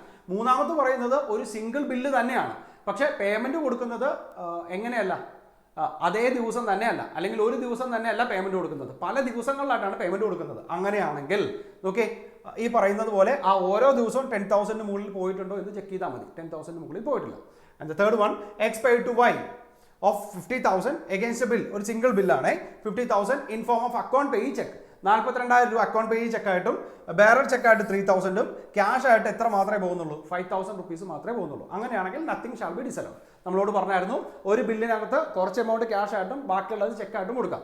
ആ ക്യാഷ് ആയിട്ട് കൊടുക്കുന്നത് ഏതിന്റെ മുകളിൽ പോകാൻ പാടില്ല എന്ന് മാത്രമേ ഉള്ളൂ? 10,000 മുകളിൽ പോകാൻ പാടില്ല എന്നേ ഉള്ളൂ. സോ ഇവിടെ 50,000 കൊടുക്കുന്നതിനകത്ത് 42,000 3,000 അങ്ങനെ 55,000 ബാങ്ക് ത്രൂ തന്നെയാണ് കൊടുക്കണേ. 5,000 മാത്രമാണ് ക്യാഷ് ആയിട്ട് കൊടുക്കണേ. അത് 10,000 താഴെയാണ്, അത് എന്താണ്? അലൗഡ് ആണ്. And Mr. X made the following payment to cash to a road transport operator. So road transport operator ആകുമ്പോൾ 10,000 എന്നുള്ള സീലിംഗ് ലിമിറ്റ് മാറി എത്രയാവും? 35,000 റുപ്പീസ് ആവും. സോ ഇവിടെ നോക്കിയേ, 23,000 to A, 32,000 B and 37,000 to Mr. C. അങ്ങനെയാണെങ്കിൽ ആരുടെ മാത്രമായിരിക്കും? സിക്ക് കൊടുത്തത് മാത്രമായിരിക്കും ഡിസലവബിൾ ആയിട്ട് നമുക്ക് ട്രീറ്റ് ചെയ്യേണ്ടി വരും. മനസ്സിലായോ? കുറച്ച് കൺഫ്യൂഷൻ ഉണ്ടാവുന്ന ഏരിയ ആണ്, ഒന്ന് ശ്രദ്ധിച്ചാൽ മനസ്സിലാവും. ദാറ്റ് മീൻസ് 10,000 മുകളിൽ പേയ്മെന്റ് കൊടുക്കരുത്. കൊടുത്താൽ ആ കൊടുത്തിരിക്കുന്ന ഫുൾ എമൗണ്ട് നമുക്ക് എന്തായിരിക്കും? ഇൻഅഡ്മിസിബിൾ ആയിരിക്കും, നമുക്ക് തിരിച്ച് ആഡ് ബാക്ക് ചെയ്യേണ്ടി വരും. അതിനകത്ത് പറയുന്നത് ഒരു സിംഗിൾ ബില്ല് ഒരു ദിവസം തന്നെ, ഒരിക്കൽ കൂടെ, ഒരു സിംഗിൾ ബില്ല് ഒരു ദിവസം തന്നെ പല തവണകളായിട്ട് കൊടുക്കുകയാണെങ്കിൽ ആ കൊടുക്കുന്ന എമൗണ്ട് എല്ലാം കൂടെ കൂട്ടുമ്പോൾ 10,000 മുകളിൽ വരികയാണെങ്കിൽ, അതൊരു ദിവസം കൊടുക്കുന്നത് കൊണ്ടാണ്. ഓക്കെ, 10,000 മുകളിൽ വരികയാണെങ്കിൽ ആ ഫുൾ എമൗണ്ട് നമുക്ക് എന്തായിട്ട് ചാർജ് ചെയ്യേണ്ടി വരും? ഡിസലൗഡ് ആയിട്ട് ചാർജ് ചെയ്യേണ്ടി വരും. ഇനി ഒരു സിംഗിൾ ബില്ല് പല ദിവസങ്ങളിലായിട്ടാണ് കൊടുക്കണേ. ആ പല ദിവസങ്ങളിലെ ഒരു ദിവസം പോലും 10,000 മുകളിൽ പോയിട്ടില്ലെങ്കിൽ ഓക്കെ, അവിടെ ഒന്നും ഡിസലൗഡ് അല്ല, അവിടെ അലൗഡ് ആണ്. ഇനി ഒരു ദിവസം പല ബില്ലുകളായിട്ടാണ് പേയ്മെന്റ് കൊടുക്കുന്നത്. ആ പല ബില്ലുകളായിട്ട് പേയ്മെന്റ് കൊടുക്കുമ്പോൾ ഓരോ ബില്ലും 10,000 താഴെയാണോ എന്ന് നോക്കാം. അങ്ങനെ 10,000 താഴെയാണെങ്കിൽ അതും എന്തല്ല? ഇൻഅഡ്മിസിബിൾ അല്ല. ദാറ്റ് മീൻസ് അത് അലൗബിൾ ആണ്, തിരിച്ച് ആഡ് ബാക്ക് ചെയ്യേണ്ട കാര്യമില്ല. ആൻഡ് ഇനി റോഡ് ട്രാൻസ്പോർട്ട് ഓപ്പറേഷൻ ആയിട്ടാണ് കയറി വരുന്നതെങ്കിൽ അവിടെ ഏതിന് പകരം 10,000 പകരം നേരെ തിരിച്ച് എത്ര വരും? 35,000 റുപ്പീസ് വരും. ഓക്കെ, മനസ്സിലായല്ലോ? And the next one, provision for gratuity. Okay, no deduction shall be allowed in respect of any provision made by the assessee for the payment of gratuity to his employees. നമ്മൾ already പറഞ്ഞാണ്, ഈ പറയുന്ന റിസർവ്സും provision ഒന്നും നമുക്ക് എന്തായിട്ട് treat ചെയ്യാൻ പാടില്ല? Admissible ആയിട്ട് ട്രീറ്റ് ചെയ്യാൻ പാടില്ല.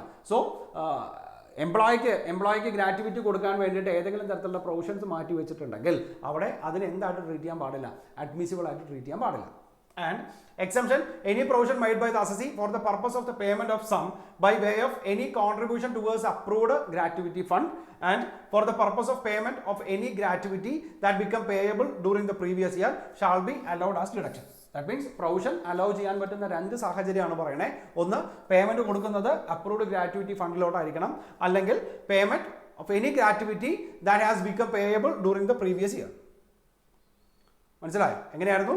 Payment of any gratuity that has become payable during the previous year. അങ്ങനെയാണെങ്കിൽ അത് അലൗഡ് ആണ്. അതായത് ഗ്രാറ്റുവിറ്റി ഭാവിയിൽ കൊടുക്കാൻ വേണ്ടിയിട്ട് ഒരു പ്രൊവിഷൻ എടുത്തു വെക്കുകയാണെങ്കിൽ അത് അലൗബിൾ അല്ല. പക്ഷേ ഗ്രാറ്റുവിറ്റി ഈ വർഷം തന്നെ കൊടുക്കാൻ വേണ്ടിയിട്ടാണെങ്കിൽ, എത്ര എമൗണ്ട് ആണെന്ന് കൃത്യമായിട്ട് അറിയാം, ഈ വർഷം തന്നെ കൊടുക്കാനുള്ള എമൗണ്ട് ആണെങ്കിൽ നമുക്ക് അതിന് ഡിഡക്ഷൻ ആയിട്ട് ക്ലെയിം ചെയ്യാം. ആൻഡ് ഈ കൊടുക്കുന്നത് പോലെ നമ്മൾ പേയ്മെന്റ് കൊടുക്കുന്നത് ഈ പറയുന്നത് പോലെ ഒരു അപ്രൂവ്ഡ് ഫണ്ടിലോട്ടാണെങ്കിൽ, okay, contribution towards approved gratuity ഫണ്ടിലോട്ടാണെങ്കിൽ അവിടെ നമുക്ക് എന്തായിട്ട് ക്ലെയിം ചെയ്യാം? ഡിഡക്ഷൻ ആയിട്ട് ക്ലെയിം ചെയ്യാം. ഓക്കെ, സോ നോർമൽ കേസിനകത്ത് എംപ്ലോയിക്ക് ഗ്രാറ്റുവിറ്റി കൊടുക്കാൻ വേണ്ടിയിട്ട് ഒരു പ്രൊവിഷൻ മാറ്റി വെക്കുകയാണെങ്കിൽ അതിനെ അഡ്മിസിബിൾ ആയിട്ട് ട്രീറ്റ് ചെയ്യില്ല, ഇൻഅഡ്മിസിബിൾ ആണ്. എന്ത് ചെയ്യണം? ആഡ് ബാക്ക് ചെയ്യണം. പക്ഷേ ഗ്രാറ്റുവിറ്റി ഫണ്ട് എന്ന് പറയുന്നത് അപ്രൂവ്ഡ് ആയിരിക്കണം. ആൻഡ് ഈ പറയുന്നത് പോലെ ഗ്രാറ്റുവിറ്റി കൊടുക്കുന്നത് പേയബിൾ ഡ്യൂറിംഗ് ദ പ്രീവിയസ് ഇയറിലെ പേയ്മെന്റ് തന്നെ നടത്താൻ വേണ്ടിയിട്ടാണെങ്കിൽ എന്ത് ചെയ്യാം? അതിനെ നമുക്ക് ഡിഡക്ഷൻ ആയിട്ട് അലൗ ചെയ്യും. Okay. And the next one, certain contribution not deductible. നോക്കാം. No deduction shall be allowed in respect of any sum paid by the assessee as an employer towards setting up or formation or contribution to any fund, trust, company, AOP, BOI, society or other institution for any purpose. അതായത് ഈ പറയുന്നത് പോലെ ബിസിനസ്സുമായിട്ട് relate ചെയ്തിരിക്കുന്നതായിരിക്കില്ല ഇതൊന്നും, അല്ലേ? അതായത് നമ്മൾ ഒരു employer എന്ത് ചെയ്യുന്നു, ഏതെങ്കിലും ഒരു ഫണ്ടിലോട്ടോ ട്രസ്റ്റിലോട്ടോ കമ്പനിയിലോട്ടോ AOPയിലോട്ടോ BOIയിലോട്ടോ അല്ല നമ്മൾ കോൺട്രിബ്യൂട്ട് ചെയ്യുന്നു. സോ അങ്ങനെ വരുന്ന കോൺട്രിബ്യൂഷൻസ് എന്ന് പറയുന്നത് എന്തല്ല, നമ്മുടെ ബിസിനസിന്റെ ഭാഗമല്ല, ആയതുകൊണ്ട് തന്നെ അതിന് നമുക്ക് ഇൻഅഡ്മിസിബിൾ ആണ്, നമുക്ക് തിരിച്ച് ആഡ് ബാക്ക് ചെയ്യേണ്ടി വരും.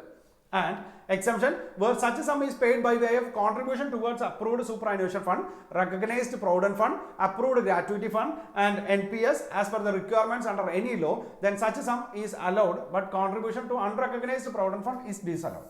അതായത് ഈ പറഞ്ഞതുപോലെ ഒരു കോൺട്രിബ്യൂഷൻ കൊടുക്കുന്ന നേരത്ത് അത് തീർച്ചയായിട്ടും ഡിസലൗഡ് ആണ്, ആഡ് ബാക്ക് ചെയ്യണം. പക്ഷേ ഈ പറഞ്ഞതുപോലെ ആ കൊടുക്കുന്ന പേയ്മെന്റ് അപ്രൂവ്ഡ് ഫണ്ടിലോട്ടാണെങ്കിൽ അത് അലൗബിൾ ആണ്, തിരിച്ച് ആഡ് ബാക്ക് ചെയ്യേണ്ട ആവശ്യമില്ല. പക്ഷേ ഇവിടെ കൊടുക്കുന്ന പേയ്മെന്റ് എന്ന് പറയുന്നത് അൺറെക്കഗ്നൈസ്ഡ് പ്രൊവിഡന്റ് ഫണ്ടിലോട്ടാണെങ്കിൽ അതും ഡിസലൗഡ് ആണ്. Okay, that means approved contributions മാത്രമേ നമുക്ക് എന്തായിട്ട് ചാർജ് ചെയ്യാൻ പാടുള്ളൂ, അലൗബിൾ ആയിട്ട് ചാർജ് ചെയ്യാൻ പാടുള്ളൂ. അല്ലാത്തതെല്ലാം നമുക്ക് ഡിസലൗഡ് ആണ്, നമുക്ക് എന്ത് ചെയ്യേണ്ടി വരും, ആഡ് ബാക്ക് ചെയ്യേണ്ടി വരും. Okay, the next one, expenditure allowed on cash basis, section 43B.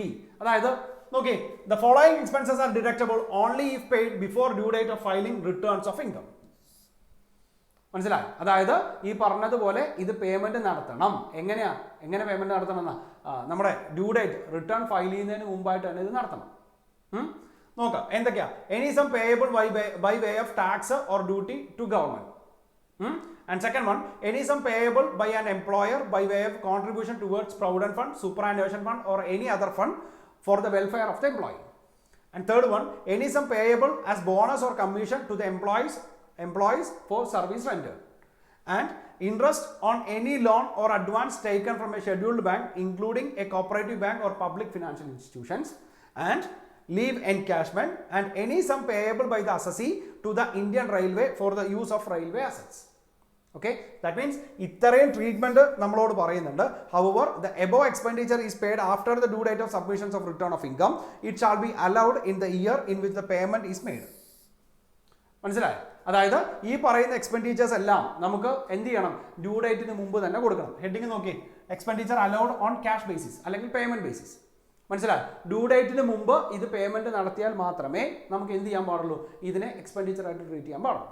അതായത് ഇൻകം ടാക്സിനകത്ത് നമ്മൾ ബേസിക്കലി പറയുവാണെങ്കിൽ due or receive which ever is earlier എന്ന് പറയുന്ന രീതിയിലാണ് നമുക്ക് പറഞ്ഞത്. സോ ഈ പറയുന്ന പേയ്മെന്റ്സ് നിങ്ങൾ പേ ചെയ്തിട്ടുണ്ടെങ്കിൽ എപ്പോൾ പേ ചെയ്തിട്ടുണ്ടെങ്കിൽ നമ്മുടെ റിട്ടേൺ ഫയൽ ചെയ്യുന്നതിന് മുമ്പ് അല്ലെങ്കിൽ റിട്ടേൺ ഫയൽ ചെയ്യുന്നതിൻ്റെ ഡ്യൂ ഡേറ്റിന് മുമ്പ് നിങ്ങളിത് പേ ചെയ്തിട്ടുണ്ടെങ്കിൽ മാത്രമേ നിങ്ങൾക്ക് എക്സംഷൻ കിട്ടുള്ളൂ. അതർവൈസ് നിങ്ങൾ ഈ വർഷമല്ല ഇതിൻ്റെ പേയ്മെൻറ്റ് നടത്തിയിരിക്കുന്നത്, അല്ലെങ്കിൽ ഈ വർഷം റിട്ടേൺ സബ്മിറ്റ് ചെയ്യുന്നതിന് മുമ്പ് ഇതിൻ്റെ പേയ്മെൻറ്റ് നടത്തിയിട്ടില്ല എന്ന് വിചാരിക്കുക. വരും വർഷങ്ങളിലാണ് നിങ്ങളിത് പേയ്മെൻറ്റ് നടത്തിയിട്ടുള്ളതെങ്കിൽ ഏത് വർഷമാണോ പേയ്മെൻറ്റ് നടത്തിയിരിക്കുന്നത് ആ വർഷം നിങ്ങൾക്ക് എന്തായിട്ട് ക്ലെയിം ചെയ്യാം, ഡിഡക്ഷൻ ആയിട്ട് ക്ലെയിം ചെയ്യാം. ഓക്കെ, സോ ഇത് ഏതൊക്കെയാണെന്ന് ആലോചിക്കുക. Any tax or duty to the government, അല്ലെങ്കിൽ employer by way of contribution to any fund, അതല്ലെങ്കിൽ bonus or commission to employees, അല്ലെങ്കിൽ ഈ പറയുന്ന ഇൻട്രസ്റ്റ് ഓൺ ലോൺസ്, ബാങ്കിൽ നിന്ന് ലോൺ എടുക്കും ബാക്കിയുള്ള കാര്യങ്ങൾ ചെയ്യുന്നതിനകത്ത്, അതല്ലെങ്കിൽ ലീവ് എൻകാഷ്മെന്റ്, അതല്ലെങ്കിൽ ഇന്ത്യൻ റെയിൽവേയുടെ ഏതെങ്കിലും അസറ്റ് യൂസ് ചെയ്യുന്നതിന് നമ്മൾ കൊടുക്കുന്ന പേയ്മെന്റ്. ഓക്കെ, സോ ഈ പേയ്മെന്റുകളെല്ലാം ഡ്യൂ ഡേറ്റിന് മുമ്പ് തന്നെ കൊടുക്കണമെന്നർത്ഥം. മനസ്സിലായി? നമുക്കൊരു ഇല്ലുസ്ട്രേഷനും കൂടെ നോക്കാം, നിങ്ങൾക്ക് മനസ്സിലാവും. ഇവിടെ നോക്കി, the payment of outstanding on 31st March 2021, that means leave encashment expenses 65,000 ആണ്. നമ്മൾ ഡേറ്റ് ഫസ്റ്റ് പേയ്മെന്റ് കൊടുക്കുന്നത് 1/6/2021 നമ്മൾ കൊടുക്കുന്ന എമൗണ്ട് എന്ന് പറയുന്നത് 15,000 ആണ്. ആൻഡ് ബാലൻസ് കൊടുക്കുന്നത് ആഫ്റ്റർ ഡ്യൂ ഡേറ്റ് 25/12/2021 നമ്മൾ എത്ര രൂപയാണ് കൊടുക്കണേ, ഈ 50,000 രൂപയാണ് കൊടുക്കണേ. മനസ്സിലായി? അതായത് ലീവ് എൻകാഷ്മെന്റ് ആണ്, ടോട്ടൽ വരുന്ന എമൗണ്ട് 65,000 rupees ആണ്. നമ്മൾ 31st March 2021 നമുക്കിത് ഡ്യൂ ആയിരിക്കണേ. അങ്ങനെയാണെങ്കിൽ ജൂലൈ അല്ലേ, ജൂലൈക്ക് മുമ്പായിട്ട് അത് കൊടുക്കണം എന്നാണ് നമ്മളോട് പറയണേ. ഓക്കെ, പക്ഷേ ഇവിടെ നോക്കി, ജൂണിൽ നമ്മൾ 15,000 കൊടുത്തിട്ടുണ്ട്, പിന്നെ കൊടുത്തിരിക്കുന്ന ഡിസംബറിലാണ് 50,000. അങ്ങനെ വരുന്ന സാഹചര്യങ്ങളിൽ ജൂണിൽ കൊടുത്തിരിക്കുന്ന 50,000 മാത്രമേ നമുക്ക് ഈ വർഷം ഡിഡക്ട് ചെയ്യാവൂ. ഓക്കെ, അടുത്ത വർഷമാണ് 50,000 കൊടുത്തിരിക്കുന്നത്, അത് ഏത് വർഷം ഡിഡക്ട് ചെയ്യേണ്ടി വരും, 2022-23 അത് ഡിഡക്ട് ചെയ്തു. മനസ്സിലായി?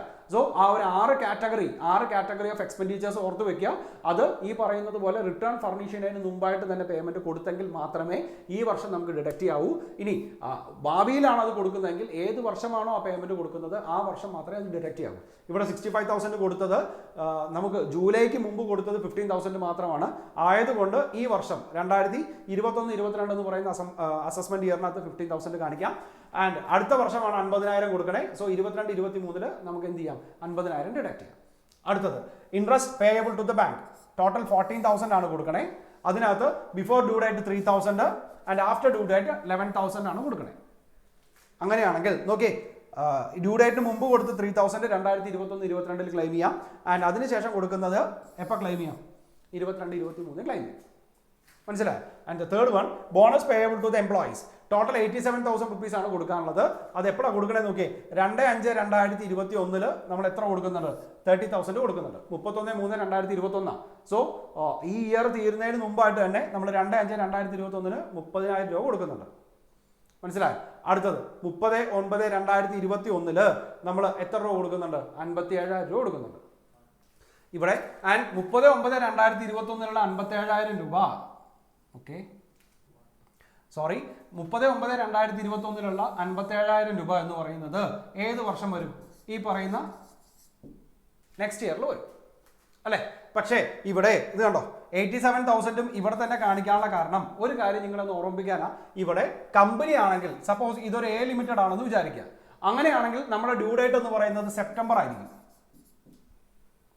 മനസ്സിലായി? അതായത് 30/9 ആയിരിക്കും നമ്മുടെ ഡ്യൂ ഡേറ്റ്. സപ്പോസ് ഇത് നമ്മുടെ മെറ്റീരിയലിനകത്തുള്ള ഒരു പ്രോബ്ലം ആണ്, ഇതൊരു കമ്പനിയാണ്. സോ നമ്മൾ ഇത്രയും നേരം പറഞ്ഞത് നമ്മുടെ ജൂലൈ ആണ് എന്തായിട്ട് പറഞ്ഞേ, due date of furnishing return ആയിട്ട് പറഞ്ഞേ.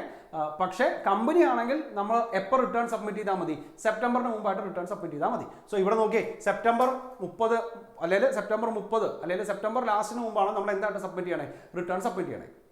ഓക്കെ, അപ്പോൾ അതുകൊണ്ട് നമുക്ക് 87,000 രൂപയും ഏത് വർഷം തന്നെ കിട്ടും, ഈ പറയുന്നത് പോലെ 2021-2022 തന്നെ കിട്ടും. സോ റിട്ടേൺ ഓഫ് ഇൻകം കൂടെ പഠിച്ചാൽ നിങ്ങൾക്ക് അത് ഏതൊക്കെ അസസീസ് ഏതൊക്കെ ഡേറ്റിൽ നമുക്ക് റിട്ടേൺ സബ്മിറ്റ് ചെയ്യണമെന്ന് അറിയാൻ പറ്റുള്ളൂ. ഇപ്പം ഇങ്ങനെ മാത്രം ആലോചിച്ചാൽ മതി. നമ്മൾ ആദ്യത്തെ 2 എക്സാമ്പിൾ പറഞ്ഞതും ഒരു ഇൻഡിവിജ്വൽ അസസീനെ കുറിച്ചാണെങ്കിൽ ഇവിടെ ബോണസ് ടു എംപ്ലോയീസ് എന്ന് പറയുന്നത് സപ്പോസ് അതൊരു കമ്പനിയാണെന്ന് വിചാരിക്കുക. അങ്ങനെ കമ്പനി ആവുന്ന സാഹചര്യങ്ങളിൽ എന്ത് ചെയ്യാം, due date of furnishing return എന്ന് പറയുന്നത് സെപ്റ്റംബർ ആണ്. സോ ഇവിടെ സെപ്റ്റംബറിന് മുമ്പായിട്ട് തന്നെയാണ് 57,000 കൂടെ നമ്മൾ റിട്ടേൺ സബ്മിറ്റ് ചെയ്യുന്നത്, പേയ്മെന്റ് കൊടുക്കുന്നത്. അങ്ങനെയാണെങ്കിൽ ടോട്ടൽ 87,000 എപ്പോൾ തന്നെ കിട്ടും, 2021-2022 തന്നെ കിട്ടും.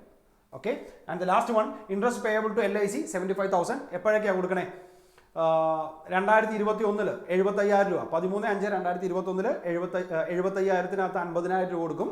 പിന്നെ അടുത്ത വർഷം സെപ്റ്റംബറും കഴിഞ്ഞ് 2022 ജാനുവരിയിൽ 25,000 കൊടുക്കുന്നുള്ളൂ. അങ്ങനെയാണെങ്കിൽ ഈ അസസ്മെന്റ് ഇയറിനകത്ത് 50,000 അടുത്ത അസസ്മെന്റ് ഇയറിനകത്ത് എത്രയും കിട്ടും, 25,000 റുപ്പീസും കിട്ടും. സിറ്റുവേഷൻ മനസ്സിലായോ? സോ ഒറ്റ കാര്യം ആലോചിക്കുക, ആ ആറ് ട്രാൻസാക്ഷൻസ് അത് പേയ്മെന്റിന്റെ അടിസ്ഥാനത്തിലാണ് നമുക്ക് എന്ത് കൊടുക്കുന്നത്, നമുക്ക് ഡിഡക്ഷൻ ക്ലെയിം ചെയ്യാൻ പറ്റുന്നത്. അവിടെ പേയ്മെന്റ് എപ്പോൾ മാത്രം നടക്കണം എന്നാണ് പറഞ്ഞിരിക്കുന്നത്. എപ്പോഴാണോ റിട്ടേൺ ഫർണിഷ് ചെയ്യുന്നത് അതിന് തൊട്ട് മുമ്പ് എന്ത് കൊടുത്താൽ മതി, പേയ്മെന്റ് കൊടുത്താൽ മതി. അങ്ങനെ പേയ്മെന്റ് കൊടുക്കുകയാണെങ്കിൽ ആ ഫുൾ എമൗണ്ടിന് നിങ്ങൾക്ക് ഡിഡക്ഷൻ ആയിട്ട് ക്ലെയിം ചെയ്യാം. മനസ്സിലായി? ഇനി റിട്ടേൺ സബ്മിറ്റ് ചെയ്തതിന് ശേഷം അടുത്ത വർഷങ്ങളിലോട്ടാണ് നമ്മൾ പേയ്മെന്റ് കൊടുക്കുന്നതെങ്കിൽ ഏത് വർഷമാണോ നമ്മൾ പേയ്മെന്റ് കൊടുക്കുന്നത് ആ വർഷം അതിനെ എന്തായിട്ട് ക്ലെയിം ചെയ്യാം, ഡിഡക്ഷൻ ആയിട്ട് ക്ലെയിം ചെയ്യാം. ഓക്കെ, സിറ്റുവേഷൻ മനസ്സിലായല്ലോ? And the next one deemed profit chargeable to tax as business income. അതായത് ഇവിടെ പുതിയൊരു കാറ്റഗറിയാണ് കേൾവി പറഞ്ഞത്, deemed income. Deemed income business income അല്ല, പക്ഷേ നമ്മൾ അതിനെ ഡീംഡ് ബിസിനസ് ഇൻകം ആയിട്ടാണ് ട്രീറ്റ് ചെയ്യുന്നത്. ഏതൊക്കെയാണെന്ന് നോക്കി, റിക്കവറി എഗെയിൻസ്റ്റ് എനി ഡിഡക്ഷൻ. അതായത് നമ്മൾ ഓൾറെഡി പറഞ്ഞൊരു കാര്യമാണ് അല്ലെ, ഏതെങ്കിലും ഒരു ഡിഡക്ഷൻ നമുക്ക് ഓൾറെഡി ക്ലെയിം ചെയ്തു, ആ ക്ലെയിം ചെയ്തിരിക്കുന്ന ഡിഡക്ഷൻ നമുക്ക് പിന്നീട് തിരിച്ച് കിട്ടുവാണെങ്കിൽ ഓക്കെ, ആ കിട്ടുന്ന സമയത്ത് നമുക്ക് അതിനെ എന്തായിട്ട് ട്രീറ്റ് ചെയ്യേണ്ടി വരും, ബിസിനസിന്റെ ഇൻകം ആയിട്ട് ട്രീറ്റ് ചെയ്യേണ്ടി വരും. നമ്മൾ സയന്റിഫിക് റിസർച്ച് ഒക്കെ പഠിക്കുന്ന നേരത്തെ നമ്മൾ പറഞ്ഞാൽ ഓൾറെഡി നമുക്ക് ഡിഡക്ഷൻ ആയിട്ട് ക്ലെയിം ചെയ്തിട്ടുണ്ടെങ്കിൽ ബാഡ് ഡെബ്റ്റ്സിനകത്ത് നമ്മൾ പറഞ്ഞായിരുന്നു. സോ ഏതെങ്കിലും ഒരു എമൗണ്ട് ഓൾറെഡി നമുക്ക് ഡിഡക്ഷൻ ആയിട്ട് ക്ലെയിം ചെയ്തിട്ടുണ്ട്, അത് വരും വർഷങ്ങളിൽ നമുക്ക് റിട്ടേൺ കിട്ടുകയാണെങ്കിൽ ആ കിട്ടുന്ന വർഷം നമുക്ക് അതിനെ എന്തായിട്ട് ക്ലെയിം ചെയ്യാം, എന്തായിട്ട് ട്രീറ്റ് ചെയ്യാം, ഡീംഡ് ബിസിനസ് ഇൻകം ആയിട്ട് ട്രീറ്റ് ചെയ്യാം. അതായത് P&L അക്കൗണ്ടിനകത്ത് അതിനെ നമുക്ക് എന്തായിട്ട് ചാർജ് ചെയ്യേണ്ടി വരും, ഈ പറയുന്നത് പോലെ ഇൻകം ആയിട്ട് ചാർജ് ചെയ്യേണ്ടി വരും. മനസ്സിലായോ? ഓക്കെ, അതായത് ഒരു പേയ്മെന്റ് ഉണ്ടാവണം. ബാഡ് ഡെബ്റ്റ്സ് ആലോചിച്ചാൽ മതി. ബാഡ് ഡെബ്റ്റ്സ് ഉണ്ടാവും എന്ന് വിചാരിച്ചിട്ടാണ് നമ്മളൊരു എമൗണ്ട് മാറ്റി വെക്കണേ. അല്ലേ? എന്നിട്ട് നമ്മൾ ഡിഡക്ഷൻ ക്ലെയിം ചെയ്യുന്നു, അതായത് അതിനെ എക്സ്പെൻഡിച്ചർ ആയിട്ട് കാണുന്നു. വരും വർഷങ്ങളിൽ ആ ഡിഡക്ഷൻ ആയിട്ട് ക്ലെയിം ചെയ്ത എമൗണ്ട് നമുക്ക് തിരിച്ച് കിട്ടുകയാണെങ്കിൽ ഏത് വർഷമാണോ കിട്ടുന്നത് ആ വർഷം നമുക്ക് അതിനെ എന്തായിട്ട് ട്രീറ്റ് ചെയ്യാം? ഇൻകം ആയിട്ട് ട്രീറ്റ് ചെയ്യാം. ആൻഡ് ബാലൻസിങ് ചാർജ്, ഓക്കെ, നമുക്കത് ഡിപ്രീസിയേഷൻ പഠിക്കുമ്പോൾ പഠിക്കാനുള്ളതാണ്. ബാലൻസിങ് ചാർജ് നമുക്ക് ഡിപ്രീസിയേഷൻ, അടുത്ത വീഡിയോ നമുക്ക് ഡിപ്രീസിയേഷൻ ആണ്, അവിടെ നമുക്ക് നോക്കാം. അടുത്തത് sale of asset used for scientific research. That means ഈ പറയുന്ന പോലെ നമ്മൾ ഓൾറെഡി ഡിസ്കസ് ചെയ്തതാണ്. Sale of asset used for scientific research means എന്തായിരുന്നു? ഈ പറഞ്ഞതുപോലെ സയന്റിഫിക് റിസർച്ചിന് വേണ്ടിയിട്ട് യൂസ് ചെയ്യുന്ന അസറ്റിന് ഒരു പ്രത്യേകത ഉണ്ടായിരുന്നു. എന്താ? ഫുൾ എമൗണ്ട് നമുക്ക് ഡിഡക്ഷൻ ആയിട്ട് ക്ലെയിം ചെയ്യാൻ പറ്റും. നമ്മൾ സയന്റിഫിക് റിസർച്ച് എടുക്കുന്ന സമയത്ത് പറഞ്ഞേ അല്ലേ? അതായത് ഒരു ക്യാപിറ്റൽ അസറ്റ് ആണെങ്കിൽ പോലും അതിന്റെ ഫുൾ എമൗണ്ടിനെ നമുക്ക് എന്തായിട്ട് തന്നെ ചാർജ് ചെയ്യാൻ പറ്റും? വാങ്ങിക്കുന്ന വർഷം തന്നെ ഡിഡക്ഷൻ ആയിട്ട് ക്ലെയിം ചെയ്യാൻ പറ്റും. സോ അങ്ങനെ സയന്റിഫിക് റിസർച്ചിന് വേണ്ടിയിട്ട് യൂസ് ചെയ്തിരിക്കുന്ന ഒരു അസറ്റ് ഭാവിയിൽ സെയിൽ ചെയ്യുകയാണെങ്കിൽ ആ സെയിൽ ചെയ്യുമ്പോൾ കിട്ടുന്ന എമൗണ്ടിനെ നമുക്ക് ബിസിനസ് ഇൻകം ആയിട്ട് തന്നെ ട്രീറ്റ് ചെയ്യണം. കാരണം അതിൻ്റെയൊക്കെ പ്രത്യേകത എന്താ? ഓൾറെഡി ഫുൾ എമൗണ്ട് നമുക്ക് ഡിഡക്ഷൻ ആയിട്ട് ക്ലെയിം ചെയ്തതാണ്. And recovery of bad debts നമ്മൾ പറഞ്ഞ കാര്യമാണ്. Withdraw from special reserve created by the financial corporations. Okay, അതായത് ഒരു സ്പെഷ്യൽ റിസർവ് ക്രിയേറ്റ് ചെയ്ത് വെച്ചിരിക്കുന്നു. അത് ഏതിന് വേണ്ടിയിട്ട് മാത്രമുള്ളതാണ്? ഒരു സ്പെഷ്യൽ പർപ്പസിന് വേണ്ടിയിട്ടുള്ള മാത്രമാണ്. പക്ഷേ ഇവിടെ നമ്മൾ വിഡ്രോ ചെയ്യുന്നത് ആ സ്പെഷ്യൽ പർപ്പസിന് വേണ്ടിയിട്ടുള്ളതല്ലെങ്കിൽ അതിനെ നമ്മൾ ബിസിനസ് ഇൻകം ആയിട്ട് ട്രീറ്റ് ചെയ്യും. അതിനെ നമ്മൾ ഡീംഡ് ബിസിനസ് പ്രോഫിറ്റ് ആയിട്ടാണ് ട്രീറ്റ് ചെയ്യുന്നത്, ഡീംഡ് ബിസിനസ് ഇൻകം ആയിട്ടാണ് ട്രീറ്റ് ചെയ്യുന്നത്. മനസ്സിലായോ? ഏതൊക്കെയായിരുന്നു? ബാഡ് ഡെബ്റ്റ്, അല്ലെങ്കിൽ സയന്റിഫിക് റിസർച്ചിന് വേണ്ടി യൂസ് ചെയ്തിരിക്കുന്ന അസറ്റ്, അതല്ലെങ്കിൽ ഏതെങ്കിലും തരത്തിലുള്ള ഡിഡക്ഷൻസ്, ഇങ്ങനെയുള്ള കാര്യങ്ങൾ, അല്ലെങ്കിൽ ഏതെങ്കിലും തരത്തിലുള്ള റിസർവ്സ് ക്രിയേറ്റ് ചെയ്ത് വെച്ചിട്ടുണ്ടെങ്കിൽ ഇങ്ങനെയുള്ള കാര്യങ്ങൾ ഓൾറെഡി നമ്മൾ എക്സ്പെൻഡിച്ചർ ആയിട്ട് ക്ലെയിം ചെയ്തിട്ടുണ്ട്. ഭാവിയിൽ വരുന്ന വർഷങ്ങളിൽ നമുക്കത് റിട്ടേൺ കിട്ടുമെങ്കിൽ ഓക്കെ, ആ കിട്ടുന്ന സമയത്ത് നമുക്ക് അതിനെ എന്തായിട്ട് ട്രീറ്റ് ചെയ്യാം? നമ്മുടെ ബിസിനസ് ഇൻകം ആയിട്ട് ട്രീറ്റ് ചെയ്യാം. Okay, and the next one recovery after discontinuance of business or profession. അതായത് റിക്കവറി വരുന്നുണ്ട്, നമുക്ക് കിട്ടുന്നുണ്ട്, പക്ഷെ ആ സമയത്ത് നമുക്ക് എന്തില്ല? ബിസിനസ് ഇല്ല, നമ്മൾ അത് ഡിസ്കണ്ടിന്യൂ ചെയ്തിരിക്കുകയാണ്. സോ നോക്കി, business or profession is discontinued in any year due to the death or retirement of the person carrying on such a business or profession, then any sum received after such discontinuance shall be deemed to be the income of the recipient and chargeable to tax in the year of receipt. Situation മനസ്സിലായോ? അതായത് ഈ പറഞ്ഞതുപോലെ assessee മരിച്ചതിനെ തുടർന്ന് ആ business discontinue ചെയ്തു. ഇനി അല്ലെങ്കിൽ ആ ബിസിനസ് ക്ലോസ് ചെയ്തു. ഓക്കെ, ആ ബിസിനസ് ക്ലോസ് ചെയ്തതിന് ശേഷമാണ് നേരത്തെ പറഞ്ഞിരിക്കുന്ന ഏതെങ്കിലും ഒരു റിക്കവറി വരുന്നതെങ്കിൽ ഓക്കെ, ആ റിക്കവറി വാങ്ങിക്കുന്നത് ആരാണോ, ഏത് റെസിപ്പിയൻ്റ് ആണോ അങ്ങേർക്ക് അത് വാങ്ങിക്കുന്ന വർഷം എന്തായിട്ട് ചെയ്യേണ്ടി വരും? ചാർജബിൾ ആയിരിക്കും, ടാക്സബിൾ ആയിരിക്കും. ഓക്കെ, മനസ്സിലായല്ലോ? സോ ഇങ്ങനെ റിക്കവറി വരുന്ന സമയത്ത് ബിസിനസ് കണ്ടിന്യൂവേഷൻ വേണം എന്ന് നിർബന്ധമില്ല. ബിസിനസ് കണ്ടിന്യൂവേഷൻ ഇല്ലെങ്കിൽ പോലും ആ കിട്ടുന്ന സമയത്ത് അതിനെ ഡീംഡ് ബിസിനസ് ഇൻകം ആയിട്ട് നമുക്ക് ചാർജ് ചെയ്യാം. ഓക്കെ, മനസ്സിലായോ? സോ ഇത്രയും കാര്യങ്ങളാണ് നമുക്ക് ഏതിനെക്കുറിച്ച്, നമ്മുടെ PGBPയുടെ മെയിൻ ആയിട്ടുള്ള കാര്യങ്ങളെക്കുറിച്ച് പറയാനുള്ളത്. ഇവിടെ ഞാൻ ഇപ്പോഴും പറയുന്നു, ഡിപ്രീസിയേഷൻ ആസ് പെർ സെക്ഷൻ 32 എന്ന് പറയുന്ന ഒരു ഹ്യൂജ് ഏരിയ അത് നമ്മൾ എടുത്തിട്ടില്ല. നിങ്ങൾ വീഡിയോ ഒരുമിച്ച് തന്നെ കാണുക. എന്തൊക്കെയാണ് ബിസിനസ്സായിട്ട് അല്ലെങ്കിൽ ബിസിനസ്സിൻ്റെ ഇൻകം എന്തൊക്കെയാണെന്ന് മനസ്സിലാക്കുക. ഈ പറയുന്നത് ഏതൊക്കെയാണ് അലൗബിൾ എന്ന് നോക്കുക, ഏതൊക്കെയാണ് അലൗബിൾ അല്ലാത്തതെന്ന് നോക്കുക, ഏതൊക്കെയാണ് ഡീംഡ് ഇൻകം എന്നുള്ള കാര്യങ്ങൾ നോക്കുക. ഓക്കെ, സോ കുറേ അധികം കാര്യം നമുക്ക് PGBP പ്രകാരം പഠിക്കാനുണ്ടെങ്കിൽ പോലും നമുക്ക് അടുത്ത വീഡിയോയിൽ നമുക്ക് ഡിപ്രീസിയേഷൻ ആയിട്ട് കാണാം. അത് കഴിഞ്ഞതിന് ശേഷം ഡിപ്രീസിയേഷനും കൂടെ എടുത്തു കഴിഞ്ഞതിന് ശേഷം നമുക്ക് കുറച്ച് പ്രോബ്ലം വർക്കൗട്ട് ചെയ്യാം. ഓക്കെ, ആ പ്രോബ്ലം വർക്കൗട്ട് ചെയ്യുന്ന സമയത്ത് ഞാൻ നിങ്ങൾക്ക് പറഞ്ഞു തരാം ഇതിനകത്ത് എക്സാമിന് സ്ഥിരമായിട്ട് ചോദിക്കുന്ന ഏരിയാസ് ഏതൊക്കെയാണ്, അല്ലെങ്കിൽ ഇതൊക്കെ ഓർത്തിരിക്കാൻ, ഈ PGBPയുടെ പ്രോബ്ലങ്ങൾ ഓർത്തിരിക്കാൻ എന്താണ് ഒരു എളുപ്പ വഴി എന്നുള്ള കാര്യം കൂടെ പറയാം. ഏത് കഴിയട്ടെ, ഡിപ്രീസിയേഷൻ കഴിയട്ടെ. സോ നമുക്ക് നെക്സ്റ്റ് വീഡിയോയിൽ ഡിപ്രീസിയേഷനുമായിട്ട് കാണാം. അത് കഴിഞ്ഞിട്ട് നമുക്ക് ഡയറക്റ്റ് ആയിട്ട് PGBPയുടെ പ്രോബ്ലമായിട്ട് നമുക്ക് ചെയ്യാം. സോ അത് ചെയ്യുന്നതിന് മുമ്പ് അറ്റ്ലീസ്റ്റ് ഈ വീഡിയോ ഒന്ന് കണ്ടിട്ട് എല്ലാ കാര്യങ്ങളെക്കുറിച്ചൊന്ന് ഓർത്ത് വെക്കാൻ നോക്കുക. എന്നിട്ട് നമുക്ക് ഡിസ്കസ് ചെയ്യാം. ഓക്കെ, അപ്പം ബൈ.